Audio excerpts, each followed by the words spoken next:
All right, welcome to some more summary Judgment. We're powering through wave 1 today. I'm recording these all today. You won't see them all drop in the same day. But if you've wondered why I'm wearing the same shirt and sweatshirt for a bunch of these episodes, that's why.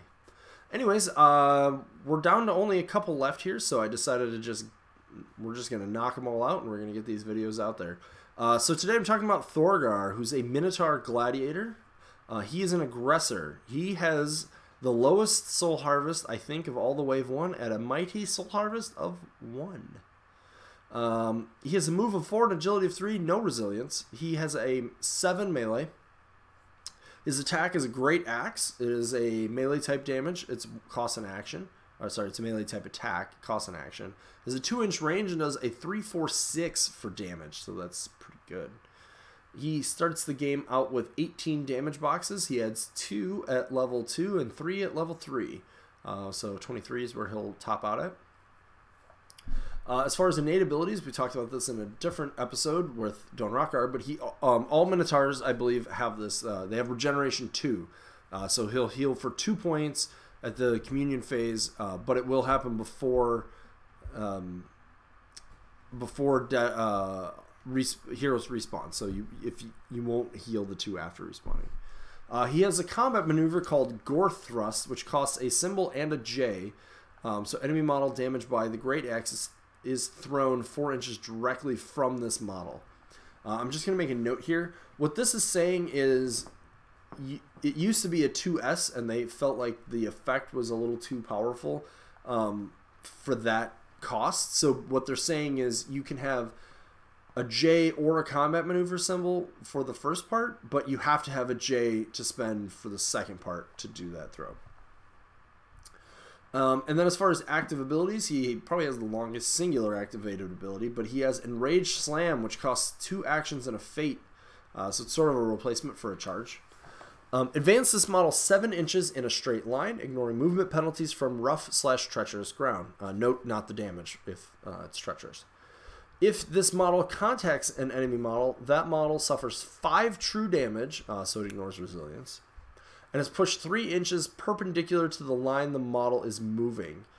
So let's see if I can do this. But so if you can imagine Thorgar is moving this way, contact someone here, they're going to go like this.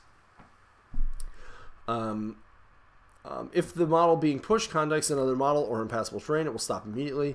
This model only continues its movement if the enemy model is able to be pushed enough to clear a path for this model.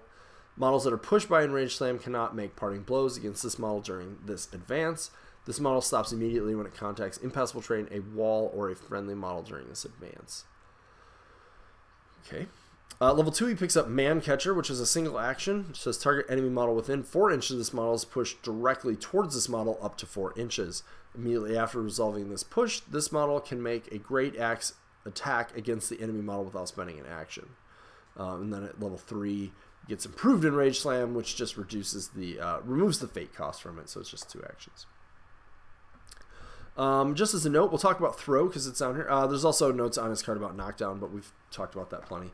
But Throw, this is in the rules, but just to talk through it, a thrown model is moved X inches directly away from the model that made the attack and then suffers the knocked down condition. Thrown movement ignores all models and non-impassable terrain it passes through. If the thrown model's movement crosses impassable terrain, they stop immediately and are placed base to base with the impassable terrain at the first point of impact. If the final placement of a thrown model overlaps another model's base, then use the path of least disturbance to reposition the models. The second model is not affected whatsoever by the throw. That last point is important because if you're coming to this game from War Machine, and most, I would say half of the players that I've played this against have played War Machine, they often think that the throw, when it hits another model, is going to knock both of them down, and that does not happen in this game. So it's important to make sure that your opponent doesn't mess that up against you or you don't forget it. So Thorgar, to me, is the absolute most basic melee damager, right? He doesn't really need to use Fate unless you need to use the Enraged Slam, which I think is probably a trap more often than it isn't. He brings his own knockdown effect, and he just has high damage, right? 3-4-6 is about the highest damage output that you get from a base stat line. especially for a 1-cost attack. We'll see one that differs from this but costs more later on. And the dude just does damage, right? Like, he's not harvesting souls unless he's getting them with his axe. He's melee 7, which is strong. You can easily, again, giving him the Vorpal Blade is going to certainly be handy. Man Catcher is really helpful because it means you can sort of use this effect to get that virtual 3 attacks in an activation versus like a charge where you're going to get a more potent attack but certainly lose the additional action moving. So if you're close enough to pull that off. And also just moving models around is always helpful. Getting the throw effect can be very crucial. Like I said, bringing his own knockdown to the party is a very good ability. I don't particularly think, if he never even gets past level 1, I think he's fine. His level 2s and level 3s are very nice, but they're not necessary. He, like I said, he likes using Fate, but certainly doesn't need to. So if you're trying to keep your warband a little lighter on Fate, this could be your guy. But like, I'm almost out of things to talk about because Thorgar's just there to hit you, right?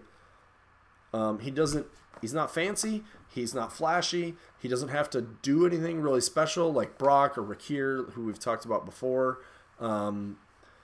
He just wants to get in there and hit you with his axe, and do what he can with that.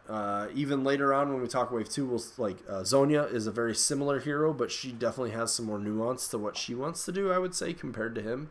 Thorgar is just your, like, if you want a big Minotaur to ask people some questions, this guy is willing to do it.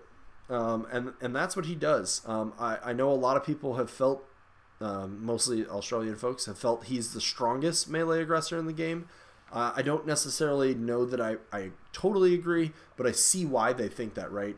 Topping out at that 6 damage is great, especially if you can get him any additional dice on his melee attacks. Adding in the throw is sometimes going to be very critical. At times, regeneration means he's actually pretty... he's not that tanky. He has no resilience. He's low agility. But with a little bit of protection and the fact that he regens 2 a turn is going to be pretty good. And then obviously you can throw things like any way for him to heal up in addition to that is going to be very, very key. As always, Minotaurs do not like fire. So because I think he does really want to make sure he's getting his regeneration. So be very careful about other fire effects that could be there. Doesn't have any resilience, so that's not as big of a deal. But yeah, Thorgar just wants to get in there and mess you up with his axe. And he's very good at doing it. Do note, Enraged Slam is really useful if there's a lot of terrain in your way because it gives him basically Pathfinder for that movement. So you might be able to, if you need to get somebody in a certain area, don't forget that that does that. And it's especially potent when you don't have to spend Fate to do it. Also be careful with the Gore Thrust. One of the things to note on throws is it's not, you don't have the option of distance. You throw them 4 inches. So if that's changing your plan arounds for how you like need to make attacks, don't do it. Just take your damage. So anyway, yeah, this is probably going to be the shortest video, but that's because this guy's the most straightforward hero we have, I would say. Thorgar, very cool Minotaur model. He's sort of doing his slam move in the art. I would say he's kind of like in a something of like a track crouch, like running. He's got his fist down on the ground where it looks like he's definitely about to, you know, he wants to go forward. So that's Thorgar. Yeah. As always, check out the show notes for the link to their website where you can find all these rules, as well as the links to my Discord and other things. I'd love to hear your thoughts on the show notes. If there's more things that you'd like me to talk about.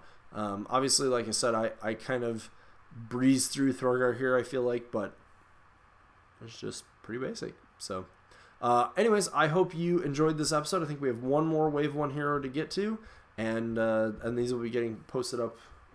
This is sort of one of the last ones, so it's weird that I'm saying this now, but these will be getting posted up, scheduled throughout the next few weeks. So anyways, thanks for tuning in. We'll catch you for the